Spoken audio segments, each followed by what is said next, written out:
Fala aí, pessoal, beleza? Tranquilo?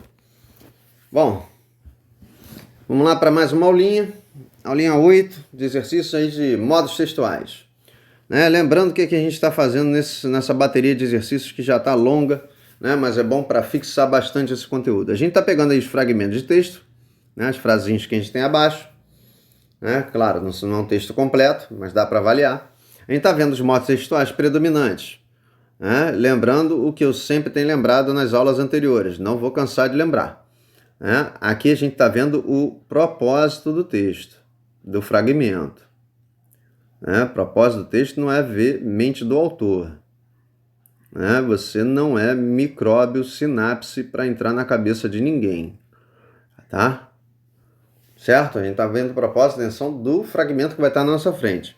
Vendo se ele é um texto que está só mostrando, listando coisas. Listar coisas é mostrar características. Isso tem a ver também com a ideia de definir as coisas, dizer o que é, como é, para que é. Ou se é narrativo, se está lá contando uma historinha, se tem fatos, sucessão de fatos. Certo? E ou se o cara está lá dando opinião dele, explicando alguma coisa. Está vindo com um argumento opinativo. Certo? Bom, então o que a gente tem que lembrar é que às vezes o cara pega uma historinha, mas ele não quer, ali como propósito de texto, ficar contando história. Ele quer depois fazer um comentário sobre aquela história. Comentando, muito provavelmente ele vai estar dando a opinião dele sobre a história. Então, se o propósito for dar opinião, pouco importa se teve história lá dentro. A gente não vai chamar de narrativo, a gente vai chamar de dissertativo, porque o foco ali, a intenção era dar opinião sobre a história, tá? Mesma coisa, se ele vai lá e diz o que é tal coisa, mas depois dá opinião sobre o que essa coisa é, aí o propósito é dissertativo, não é ser descritivo. E assim por diante. Tá claro? Tá? Então é essa parada aí. Então vamos lá para frase 71. Ó, já estamos na 71, Fizemos coisa para dedéu.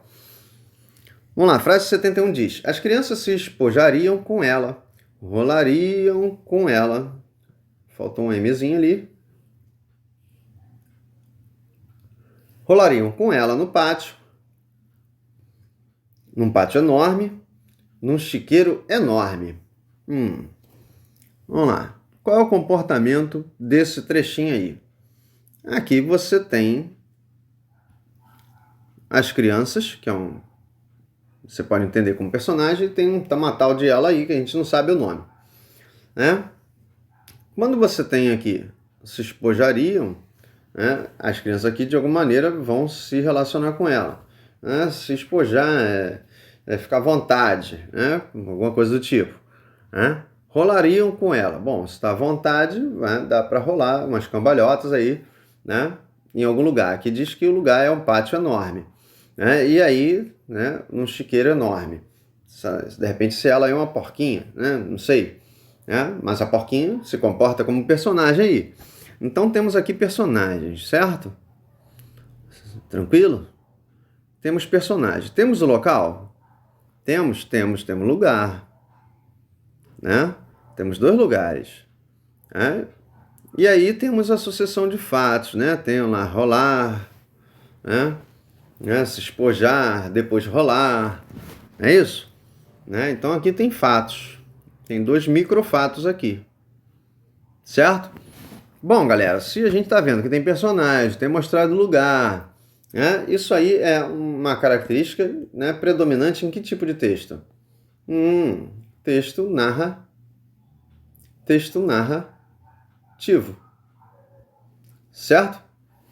Isso é a característica de texto narrativo. Ó. Personagens, dois fatozinhos aqui, microfatos, mostra o lugar. Tá claro isso? Tá? Não é a história completa, Você não tem grandes visualizações do suceder desses fatos, mas é um comportamento básico aí de texto narrativo, então é isso que a gente tinha que notar.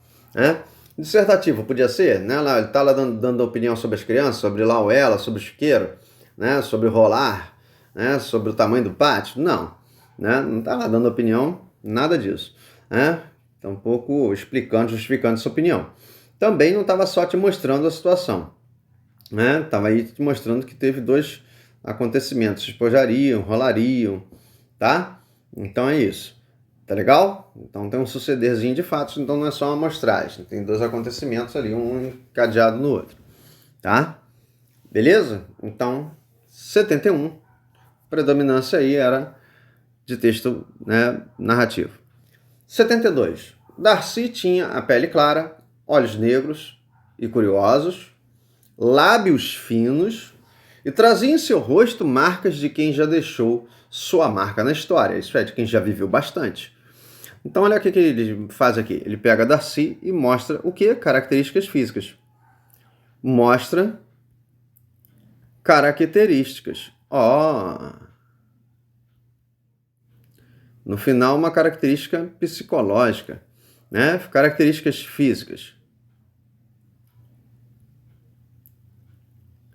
Quais foram aqui? A pele clara, os olhos que eram negros e curiosos, os lábios que eram finos, né? E aí vem a característica psicológica. Né? Característica psicológica qual foi? Característica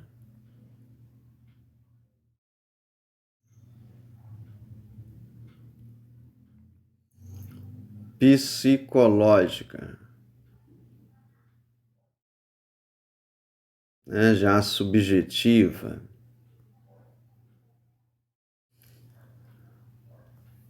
Né? Esse negócio aí de característica física e psicológica, né? Objetiva e subjetiva, isso tem a ver com o modo textual que a gente estudou. Né? O primeiro que a gente estudou, qual foi? A descrição. E é isso mesmo que rolou.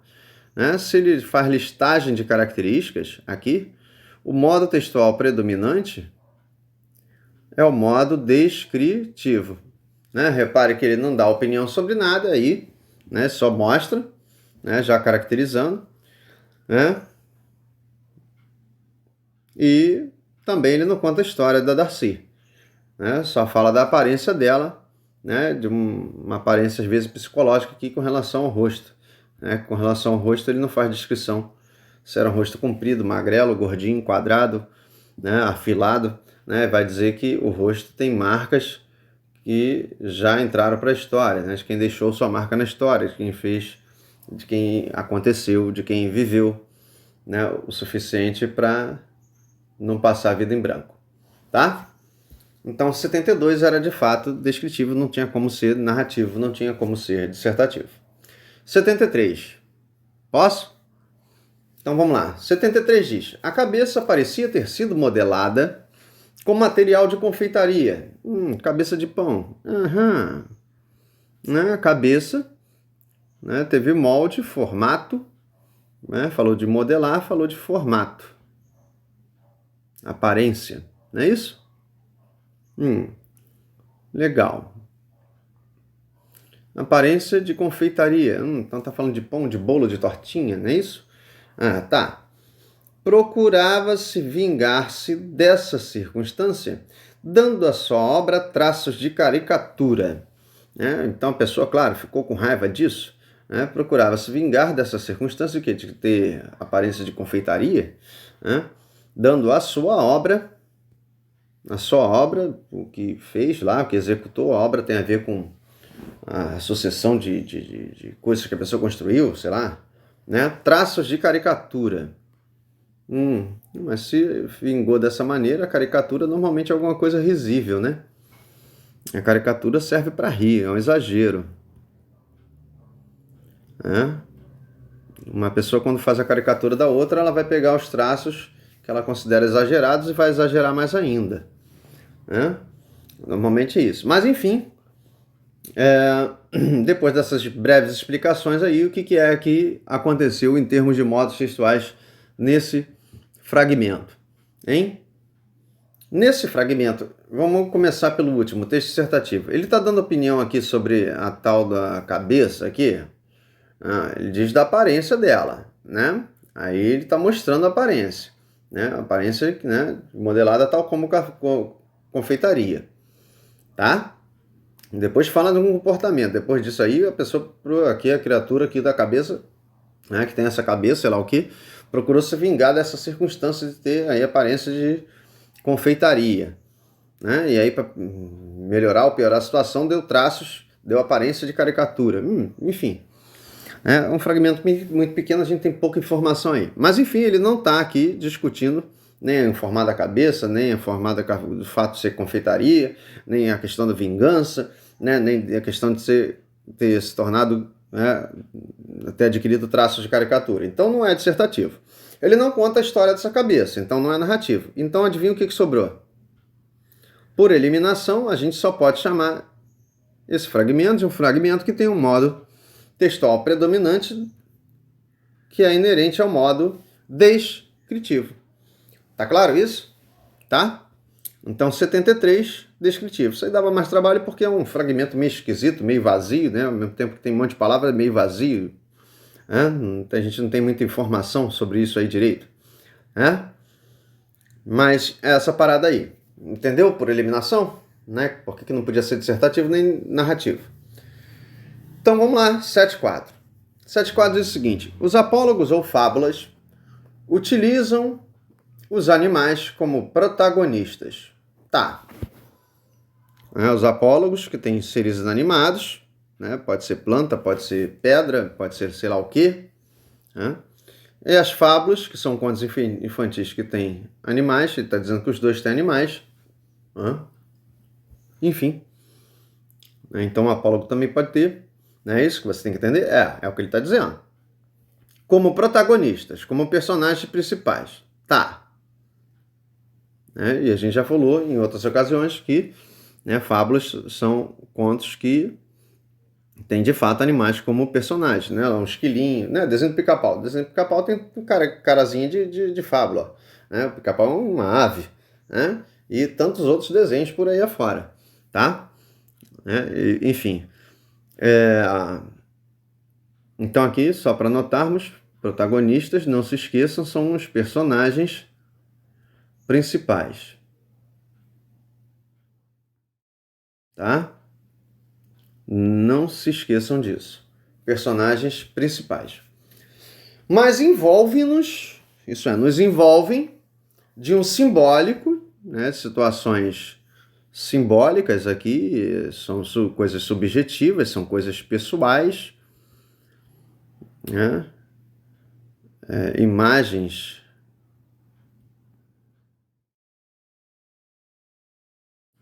subjetivas. Vou botar aqui. Simbólico tem a ver com imagens ou imaginários subjetivos, ou melhor, imagens subjetivas, pessoais, às vezes sentimentais, emotivas, ou emocionais. Emotivo tem a ver com emocional, né? Que os subtrai, isso é, os retira do círculo zoológico inferior. Tá dizendo que quando os animais atuam nessas histórias, né, nas fábulas ou nos apólogos, eles saem do comportamento animal padrão, né, que é o cachorro só latir, que é o gato só miar, do comportamento animal padrão. Ou do comportamento padrão de um animal, tá? Então é isso que ele está te dizendo. Saem do comportamento animal padrão, do comportamento de padrão animal. Né? Eles se tornam já pessoas praticamente, né? Certo? Até porque a palavra personagem tem a ver com persona, tem a ver com pessoa, tá? Enfim, o que ele faz aí nesse fragmento em termos de modos textuais? Isso aí é um texto descritivo, narrativo, dissertativo? O que rolou? Vamos lá. Começando de trás para frente. Vou começar de frente para trás mesmo. Vamos lá, ele te mostra aí o que é característica de apólogos e fábulas, né? Ter animais como protagonistas. Até aí ele descreveu a parada, só te mostrou. Né? Mas quando ele bota aqui já o mais, nessa brincadeira, o mais é um contra-argumentador. Serve para contra-argumentar. né? Então, quando ele vai botar aqui um contra-argumento, né? Qual é o contra-argumento dele? Ele diz que nos envolve, ó, é pessoal, é opinião pessoal isso aqui, ó. Dizer que nos envolve é visão do autor. Então é um argumento aqui que é pessoal do autor, tá? Que disse essa frase um dia, sei lá quando e onde. Tá tranquilo? Ele diz que nos envolve de um simbólico, que retire esses bichinhos lá das histórias do comportamento animal padrão. No final, tá, a gente pode até concordar, né? Se, claro, a gente entende a parada dessa maneira. Mas o que foi que rolou aqui? Se rolou aqui contra-argumento com visão pessoal do autor, o modo textual predominante aqui não foi o descritivo. Ele não só te mostrou a parada, né? Ele não contou uma história também. Ele não conta a história aqui dos apólogos, ou das fábulas, ou dos protagonistas, ou dos bichinhos. Como é que os bichinhos um dia se tornaram personagens de apólogos e fábulas. Tá? Ele não te mostra história nenhuma, então não podia ser narrativo. Tá? Então, de fato, era um modo predominante aí, um modo dissertativo. Tá legal? Então, 7.4 fechou. 7.5. 7.5 diz: o suplício durou bastante. Suplício é uma situação sofrida, né? Suplício tem a ver com suplicar, né? E suplicar tem a ver com implorar, né? Porque você está no desespero. Tá? Aqui é uma situação difícil, sofrida. Situação de sofrimento. De muito sofrimento. Tá? E aí ele diz que o suplício durou bastante, mas por muito prolongado que tenha sido, né, muito demorado que tenha sido esse suplício, esse prolongado aqui tem um sentido demorado, né, durou horas, sei lá, minutos, dias, não sei, meses, não sei. Não igualava a mortificação da fase preparatória. Ah, então ele está fazendo aqui um alívio, né? O suplício foi grave, mas a mortificação era pior, né? Mortificação da fase preparatória, mortificação tem a ver com morte, né?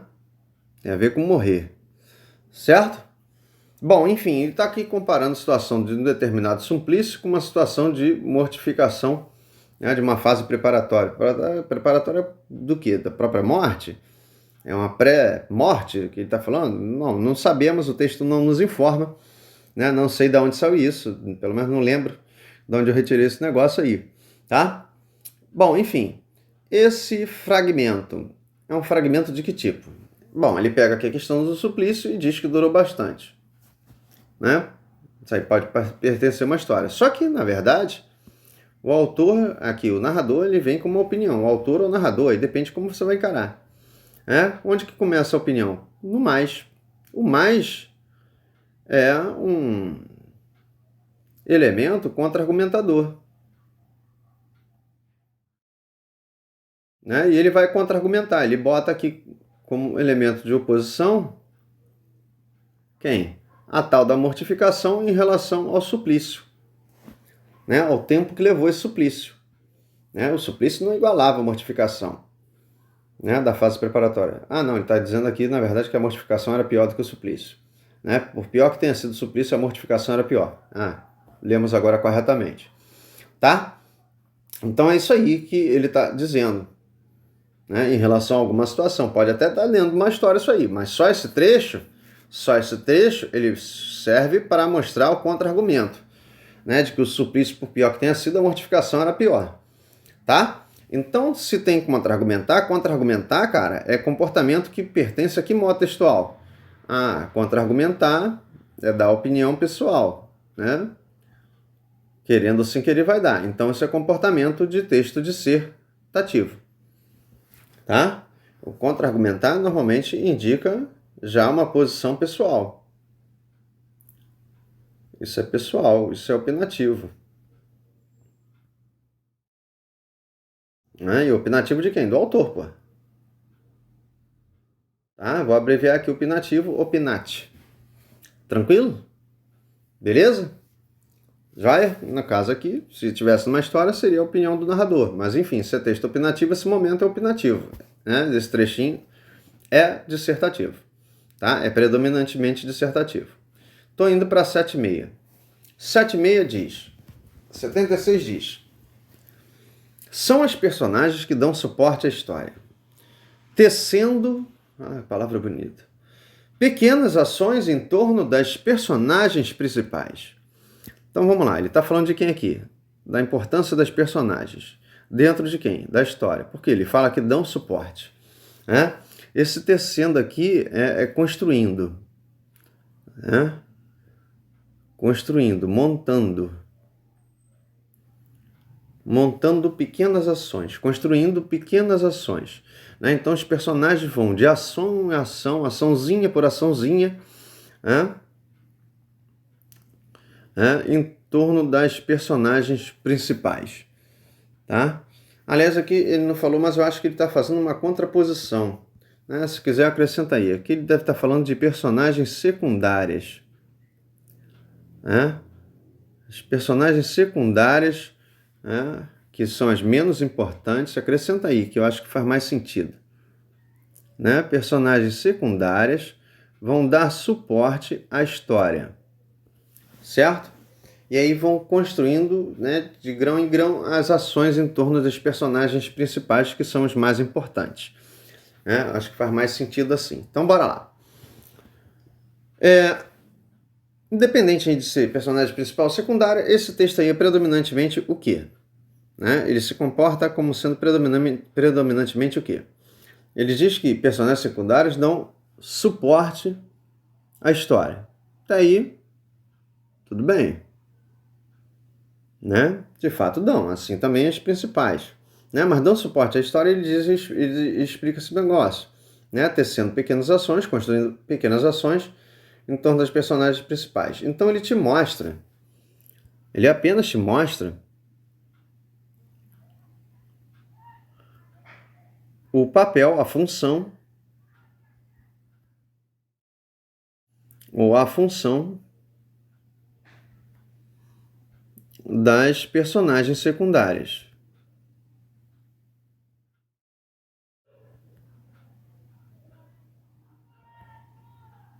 Certo?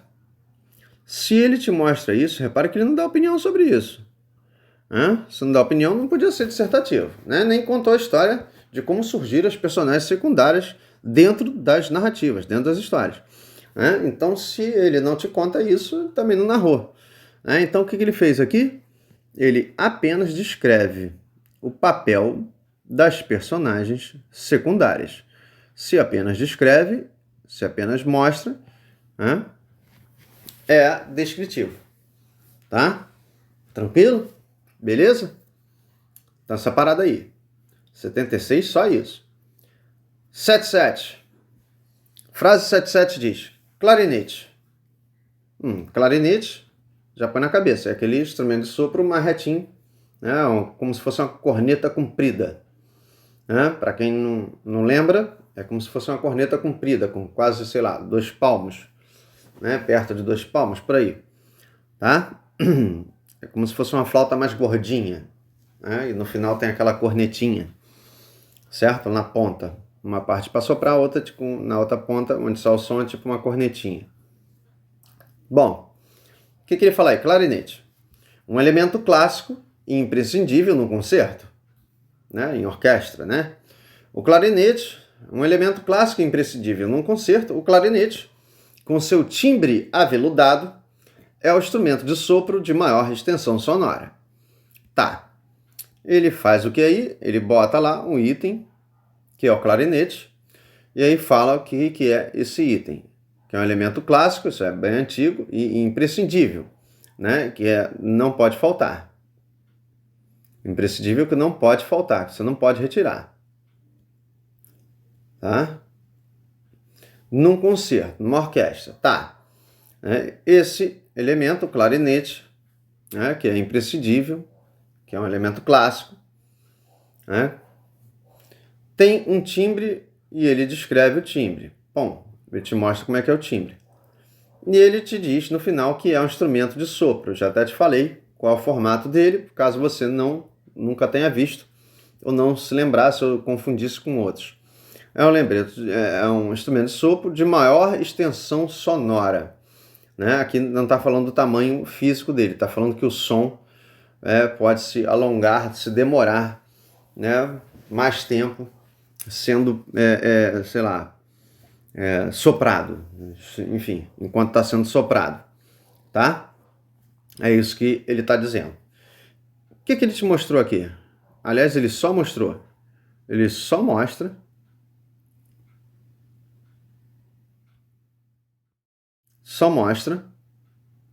o que é o clarinete. Aliás, se ele só mostra, já era descritivo. E se mostrou o que é, ele definiu. Né? E definir e mostrar, né? E listar, ele fala aqui de algumas características, fala de timbre, né? Fala da extensão sonora, ele está te listando características do clarinete. Listar características é comportamento de que modo textual? Do modo descritivo. Certo? Tranquilo? Ele tanto define como vai definindo, te mostrando as características desse instrumento musical. Tá claro? 7-7 foi? Partiu 7-8. 7-8 diz: a semana passada, no fim de semana, João resolveu não brigar. O que você teve aí nesse fragmento? Ele te dá a questão do tempo, aí especifica o tempo, não é isso? Ele fala de tempo aqui, aí especifica esse tempo, detalha, né? Fala que foi no final de semana, não foi no começo nem no meio, né? Especifica o tempo, mostra que João, personagem, e uma ação. Mostra um fato. Joia? Não mostra aqui o suceder do fato, que o texto é curtíssimo. Curtíssimo, curtíssimo, curtíssimo. Então, o que rolou aqui? Se ele te mostrou tempo, personagem, fato, isso aqui é comportamento de que texto? Qual é o tipo de texto que tem personagem agindo no tempo, no espaço? É o texto narrativo. Ele te mostra aí o que João fez. Resolveu não brigar. Se tivesse mais linhas aí, provavelmente ia mostrar o suceder desses fatos. Tá? Talvez assim curtinho, talvez você pudesse confundir com o descritivo. Talvez. Mas não era para tanto. Não era só para se limitar a isso. Que não é só a listagem de ações do João. Tá? Outra coisa, jamais poderia ser dissertativo. Ele não está dando opinião nem sobre o João, nem sobre a decisão do João, nem sobre a semana passada, nem sobre o final da semana passada, nem nada do tipo. Então, dissertativo, nem pensar. Tá? Então, era isso aí. O traço aí é de texto narrativo. Partiu 7-9? Partiu 7-9. 7-9 diz o seguinte: para que o enredo tenha unidade, está falando aqui enredo, né, texto narrativo.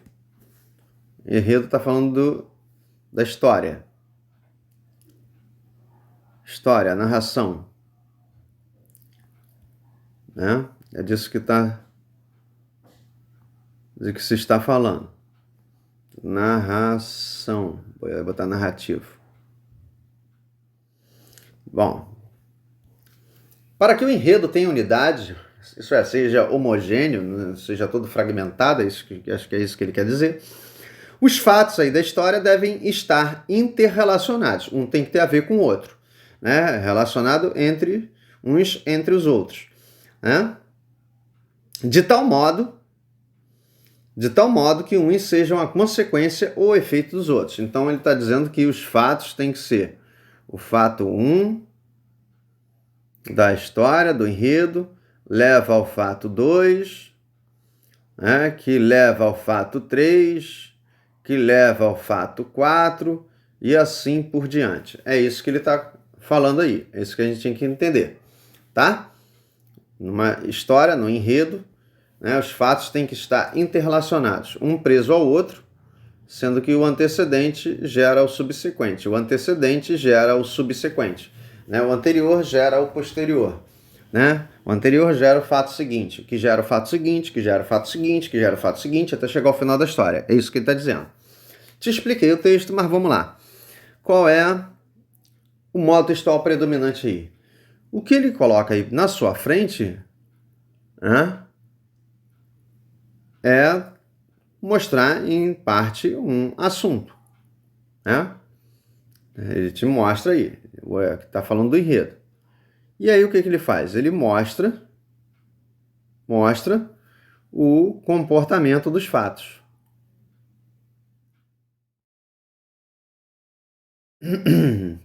O comportamento dos fatos no enredo. Se ele só te mostra o comportamento dos fatos num enredo, numa história, esse enredo aqui não é de samba enredo não, né? Apesar do que o samba enredo significa samba história, né? Ao pé da letra seria isso, tá? Bom, então se ele só te mostrou o comportamento dos fatos, como é que eles devem ser, eles têm que estar interrelacionados, né? Os fatos têm que estar interrelacionados, né? Sendo um consequência ou efeito do outro fato. Então, esse texto aí, ele é um texto predominantemente descritivo.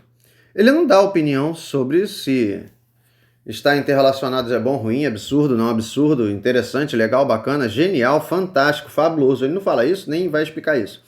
Né? E ele também não conta a história do enredo, né? De como surgiu o enredo, como que surgiu esse negócio de contar a história, ele nem faz isso. Né? Tá claro? Tá? Então não podia ser narrativo, não podia ser nem dissertativo, nem narrativo, por essas razões. Então 7-9 fechou, partiu 80. 80 diz, no dia seguinte, estava Rubião, ansioso por ter perto de si o recente amigo da Estrada de Ferro, e determinou ir a Santa Teresa à tarde.